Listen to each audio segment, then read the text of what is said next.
ಸುದ್ದಿ ಪ್ರಸಾರ ವೀಕ್ಷಕರಿಗೆ ಸ್ವಾಗತ. ಏಪ್ರಿಲ್ 26ರಂದು ನಡೆದ ಲೋಕಸಭಾ ಚುನಾವಣೆಯಲ್ಲಿ ಕಾಂಗ್ರೆಸ್ ಪಕ್ಷದ ಅಭ್ಯರ್ಥಿ ಸ್ಟಾರ್ ಚಂದ್ರು ವೆಂಕಟರಮಣೇಗೌಡರ ಗೆಲುವು ಖಚಿತ ಎಂದು ಹಿರಿಯ ಕಾಂಗ್ರೆಸ್ ಪಕ್ಷದ ಮುಖಂಡ ಶಿವನಂಜು ಪ್ರತಿಕ್ರಿಯಿಸಿದರು. ನಮ್ಮ ಅಭ್ಯರ್ಥಿ ಜೂನ್ 4ರಂದು ನಡೆಯುವ ಮತ ಎಣಿಕೆಯಲ್ಲಿ ಗೆಲ್ಲುವುದರಲ್ಲಿ ಯಾವುದೇ ಸಂಶಯ ಪಡಬೇಕಾಗಿಲ್ಲ ಎಂದು ಆಶಯ ವ್ಯಕ್ತಪಡಿಸಿದರು.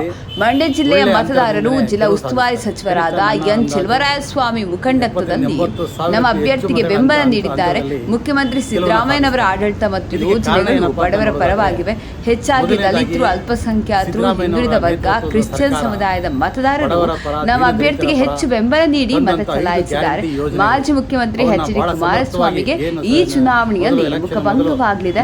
ಸ್ಟಾರ್ ಚಂದ್ರು ಮೂಲತಃ ನಾಗಮಂಗಲ ಕನ್ನಾಘಟ್ಟ ಗ್ರಾಮದವರಾಗಿದ್ದರಿಂದ ಹೆಚ್ಚು ಮತಗಳ ಅಂತರದಿಂದ ಗೆಲುವು ಕಾಣಲಿದ್ದಾರೆ ಎಂದು ಕೂಡ ಎಲ್ಲ ಜಾತಿಯ ವರ್ಗದ ಜನರು ಕೂಡ ನಮ್ಮ ಪಕ್ಷವನ್ನು ಕಾಂಗ್ರೆಸ್ ಪಕ್ಷವನ್ನು ಮಾಡತಕ್ಕಂಥದ್ದು. ಎರಡನೆಯದು, ನಮ್ಮ ಜಿಲ್ಲೆಯ ಉಸ್ತುವಾರಿ ಸಚಿವರಾದಂಥ ಚೆಲುವರಾಯಸ್ವಾಮಿ ಅವರ ಒಂದು ನಾಯಕತ್ವ, ಅವರ ನಾಯಕತ್ವದಲ್ಲಿ ನಾವು ಎಲ್ಲ ಚುನಾವಣೆಗಳನ್ನು ಗೆಲ್ತಾ ಬಂದಿದ್ದೇವೆ. ಕಳೆದ ದಿನೇಶ್ ಗುಡಿಗೌಡರ ಚುನಾವಣೆಯಿಂದ ಹಿಡಿದು ಇಲ್ಲಿವರೆಗೆ ಎಲ್ಲ ಚುನಾವಣೆಗಳನ್ನು ಕೂಡ ನಾವು ಗೆದ್ದಿರ್ತಕ್ಕಂಥದ್ದು ಉದಾಹರಣೆ ಇದೆ. ಚೆಲುವರಾಯಸ್ವಾಮಿ ಅವರ ನಾಯಕತ್ವದಲ್ಲಿ ಮೈಸೂರು ಕಾರ್ಖಾನೆಗೆ 500 ಕೋಟಿ ರೂಪಾಯಿ ಅನುದಾನವನ್ನು ತಂದಿದ್ದಾರೆ. ಮತ್ತು ಕೃಷಿ ವಿಶ್ವವಿದ್ಯಾಲಯವನ್ನು ತಗೊಂಡ್ಬಂದಿದ್ದಾರೆ. ಮತ್ತು ಎಲ್ಲ ಶಾಸಕರನ್ನು ವಿಶ್ವಾಸ ತಗೊಂಡು ಎಲ್ಲ ಶಾಸಕರು ಕೂಡ ಅವರವರ ಕ್ಷೇತ್ರದಲ್ಲಿ ಅತ್ಯಂತ ಕ್ರಿಯಾಶೀಲವಾಗಿ ದಕ್ಷತೆಯಿಂದ ಕೆಲಸವನ್ನು ಮಾಡಿ ಜನಗಳ ವಿಶ್ವಾಸವನ್ನು ಪಡ್ಕೊಂಡಿದ್ದಾರೆ. ಈ ಕಾರಣಕ್ಕಾಗಿ ಚೆಲುವರಾಯಸ್ವಾಮಿ ಅವರ ನಾಯಕತ್ವ, ನಮ್ಮ ಜಿಲ್ಲಾ ನಾಯಕತ್ವ ನಮ್ಮಲ್ಲೇ ಉಳ್ಕೋಬೇಕು, ನಮ್ಮ ನಾಯಕರನ್ನು ಉಳಿಸ್ಕೋಬೇಕು ಅಂತಕ್ಕಂಥದ್ದು ನಮ್ಮ ಎಲ್ಲ ಮಂಡ್ಯ ಜಿಲ್ಲೆಯ ಲೋಕಸಭಾ ವ್ಯಾಪ್ತಿಯ ಎಲ್ಲ ಜನರಿಗೂ ಕೂಡ ಅದು ಬಂದಿದೆ. ನಮ್ಮ ನಾಯಕರನ್ನು ನಾವು ಉಳಿಸ್ಕೋಬೇಕು, ಬೇರೆ ಜಿಲ್ಲೆ ನಾಯಕರ ಬಗ್ಗೆ ನಾವು ಯಾಕೆ ಅವಲಂಬನೆ ಆಗಬೇಕು ಅಂತಕ್ಕಂಥ ಒಂದು ಅಂಶವು ಕೂಡ ಇದರಲ್ಲಿ ಕೆಲಸ ಮಾಡಿದೆ. ಮೂರನೇ ಅಂಶ ಅಂತ ಹೇಳಿದರೆ, ನಮ್ಮ ಅಭ್ಯರ್ಥಿ ಅಂತ ಸ್ಟಾರ್ ಚಂದ್ರು ಅವರು ಮಂಡ್ಯ ಜಿಲ್ಲೆಯವರು, ಅವರು ಸ್ಥಳೀಯ ಅಭ್ಯರ್ಥಿ. ಈ ಸ್ಥಳೀಯ ಅಭ್ಯರ್ಥಿನೇ ಆಗಿರೋದ್ರಿಂದ ನಮ್ಮ ಜನ, ಸ್ಥಳೀಯ ಜನಕ್ಕೆ ಮೊದಲಿಂದಲೂ ಕೂಡ ಯಾವುದೇ ಹೊರ ಜಿಲ್ಲೆಯವರನ್ನು ನಮ್ಮ ಜನ ಒಪ್ಪಿಲ್ಲ, ಅವ್ರನ್ನ ಕಳಿಸ್ಕೊಟ್ಟಿಲ್ಲ. ಇದು ಮಾಡಿಬಿಟ್ಟು ನಮ್ಮ ಜಿಲ್ಲೆಯವರನ್ನೇ ನಾವು, ನಮ್ಮ ಮಣ್ಣಿನ ಮಕ್ಕಳನ್ನೇ ನಾವು ಇಷ್ಟಪಡ್ತಕ್ಕಂಥದ್ದು. ಹಾಗಾಗಿ ಸ್ಟಾರ್ ಚಂದ್ರು ಇಲ್ಲಿಯವರೇ ಆಗಿರತಕ್ಕಂಥದ್ದು. ಮತ್ತು ಸನ್ಮಾನ್ಯ ಕುಮಾರಸ್ವಾಮಿ ಅವರು ಹೊರ ಜಿಲ್ಲೆಯವರಾದ್ದರಿಂದ ನಮ್ಮ ಜನ ಒಪ್ಪೋದಿಲ್ಲ. ಮತ್ತು ಕುಮಾರಸ್ವಾಮಿಯವರ ಒಂದು ಅವಧಿನಲ್ಲಿ ಏನು ತಾವು ಅವರು ಮುಖ್ಯಮಂತ್ರಿ ಆಗಿದ್ದಂಥ ಸಂದರ್ಭದಲ್ಲಿ ನಮ್ಮ ಜನ 8 ಕ್ಷೇತ್ರಗಳನ್ನು ಕಳಿಸ್ಕೊಟ್ರು. ಲೋಕಸಭಾ ವ್ಯಾಪ್ತಿ 8 ಕ್ಷೇತ್ರಗಳಲ್ಲಿ JDS ಅಭ್ಯರ್ಥಿ ಕಳಿಸ್ಕೊಟ್ರು, ಕುಮಾರಸ್ವಾಮಿಯವರು ಮುಖ್ಯಮಂತ್ರಿ ಆಗಲಿ ಅಂತ. ಕುಮಾರಸ್ವಾಮಿಯವರು ಮುಖ್ಯಮಂತ್ರಿ ಆದ ನಂತರ ಈ ಜಿಲ್ಲೆಯಲ್ಲಿದ್ದಂಥ ಮೈಸೂರು ಕಾರ್ಖಾನೆ ಏನಿದೆ ಅದು ಮುಚ್ಚೋಯ್ತು. ಅವರ ಅವಧಿಯಲ್ಲೇ ಮುಚ್ಚೋದಂಥದ್ದು ದುರಂತ. ಅವರ ಅವಧಿಯಲ್ಲಿ ಮೈಸೂರು ಕಾರ್ಖಾನೆಗೆ ಒಂದು ಬಿಡುಗಾಸನ್ನು ಕೂಡ ಬಿಡುಗಡೆ ಮಾಡಲಿಲ್ಲ.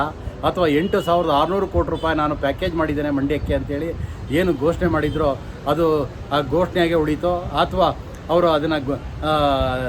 ಇದನ್ನು ಬಜೆಟ್ನಲ್ಲಿ ಅನೌನ್ಸ್ ಮಾಡಿದ್ದು ನಂತರ ಅವರು ಅದನ್ನು ವಾಪಸ್ ಪಡ್ಕೊಂಡ್ರೋ, ಅಥವಾ ನಂತರ ಬಂದಂಥ BJP ಸರ್ಕಾರ ವಾಪಸ್ ಪಡ್ಕೊಳ್ತೋ, ಅಥವಾ ಇವರೇ ವಾಪಸ್ ಪಡ್ಕೊಂಡ್ರೋ ಅದು ನಮಗೆ ಗೊತ್ತಿಲ್ಲ. ಒಟ್ಟಿನಲ್ಲಿ ಮಂಡ್ಯಕ್ಕೆ ಅವರ ಏನು ಕೊಡುಗೆನೂ ಕೂಡ ಕೊಡಲಿಲ್ಲ ಅವರ ಮುಖ್ಯಮಂತ್ರಿಯಾಗಿ. ಇದೂ ಕೂಡ ಕೆಲಸ ಮಾಡಿದೆ, ಮಂಡ್ಯದಲ್ಲಿ ಅವರ ಸೋಲಿಗೆ ಕಾರಣ ಆಗಿದೆ ಅಂತ ನಾನು ಭಾವಿಸ್ತೇನೆ.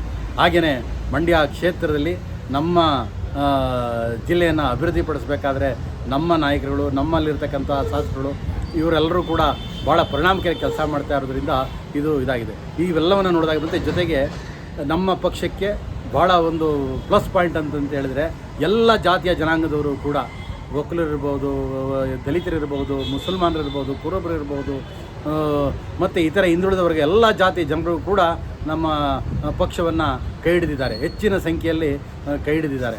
ಹಾಗಾಗಿ ಎಲ್ಲ ಜಾತಿ ಜನಾಂಗ ಎಲ್ಲರೂ ಕೂಡ ಇದು ಮಾಡಿದ್ದಾರೆ. ಕುಮಾರಸ್ವಾಮಿಯವರು ಏನು ಅವ್ರನ್ನ ಒಕ್ಕಲು ಜನಾಂಗ ಜಾಸ್ತಿ ಇದೆ, ಜೊತೆಗೆ ಚೆಲುವರಾಯಸ್ವಾಮಿಯವ್ರ ನಾಯಕತ್ವವನ್ನು ನಾನು ತುಳಿಬೇಕು ಅಂತಕ್ಕಂಥ ಉದ್ದೇಶ ಇಟ್ಕೊಂಡು ಬಂದಂಥ ಕಾರಣಕ್ಕೆ, ಮತ್ತು ಜೊತೆಗೆ ಅವರು ಮಂಡ್ಯ ಜಿಲ್ಲೆಗೆ ಏನು ಅವರ ಕೊಡುಗೆಯನ್ನು ಕೊಡದೇ ಇರೋ ಕಾರಣಕ್ಕೆ ಇವೆಲ್ಲವೂ ಕೂಡ ಅವರ ಸೋಲಿಗೆ ಕಾರಣ ಆಗ್ತದೆ ಅಂತಕ್ಕಂಥದ್ದನ್ನು ನಾನು ಭಾವಿಸ್ತಾ, ಈ ಚುನಾವಣೆಯಲ್ಲಿ ಖಂಡಿತ ಸ್ಟಾರ್ ಚಂದ್ರು ಅವರು 70-80 ಸಾವಿರಕ್ಕೆ ಹೆಚ್ಚು ಅಧಿಕ ಮತಗಳಿಂದಲೇ ಗೆಲ್ತಾರೆ ಅಂತೇಳಿ ನಾನು ಭಾಳ ವಿಶ್ವಾಸವಾಗಿ ಹೇಳ್ತೇನೆ.